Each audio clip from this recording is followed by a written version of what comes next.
الحضور الإيراني في لبنان رسائل ردع أم رسائل تفاوض؟ من وحي زيارة لرجاني، كيف تميز الدولة اللبنانية بين التدخلات الخارجية؟ وهيئة البث الإسرائيلية عن الجيش، خطط احتلال مدينة غزة تتضمن محاولات لتقليص احتمالات تعويض المخطوفين للخطر. وزير الدفاع الإسرائيلية، نعتبر الرئيس اللبناني والحكومة مسؤولين مباشرين عن الالتزام باتفاق وقف إطلاق النار ووصول بوتين إلى ألاسقا للقاء ترامب.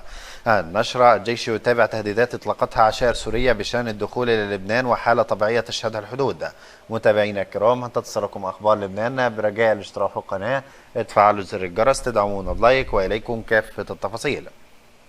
أشار وزير الدفاع الإسرائيلي إسرائيل كاتس إلى أننا نعتبر الرئيس اللبناني والحكومة مسؤولين مباشرين عن الالتزام باتفاق وقف إطلاق النار، وفق ما أفادت القناة 12 الإسرائيلية. وأعلنت هيئة البث الإسرائيلية نقلا عن الجيش أن خطط احتلال مدينة غزة تتضمن محاولات لتقليص احتمالات تعريض المخطوفين للخطر، مشيرا إلى أن طريقة عملية احتلال مدينة غزة تحدد حجم القوات التي سيجرى استدعائها. وأضافت: سنحاول قدر المستطاع تقليص استدعاء جنود الاحتياط للمشاركة في العملية. لا تشبه زيارة أمين المجلس الأعلى للأمن القومي في إيران على اللجان إلى بيروت هذا الأسبوع سائر الزيارات، سواء تلك التي قام بها مسؤولون إيرانيون إلى لبنان على مر السنوات الماضية، أو تلك التي قام بها موفدون غربيون تقاطروا إلى بيروت خلال الأشهر الأخيرة.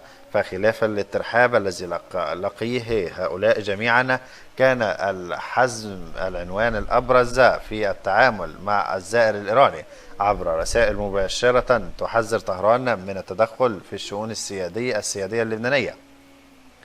هكذا تحولت الزيارة التي جاءت في ذروة نقاش داخلي حول خارطة طريق حكومية لنزع سلاح حزب الله سريعا إلى اختبار لسياسة لبنانية جديدة قيد التشكيل وتشكل، تقوم على مد اليد للجميع لكن تحت سقف سيادة الدولة وحصارية قرارها الأمني والعسكري، ويأتي ذلك في وقت تحاول فيه الحكومة رسم توازن جديد في علاقاتها الخارجية وسط تصاعد اتهامات من الأوساط المقربة في الحزب اللبناني بأنها تميل إلى الاصطفاف في المحور الغربي المعادي لإيران.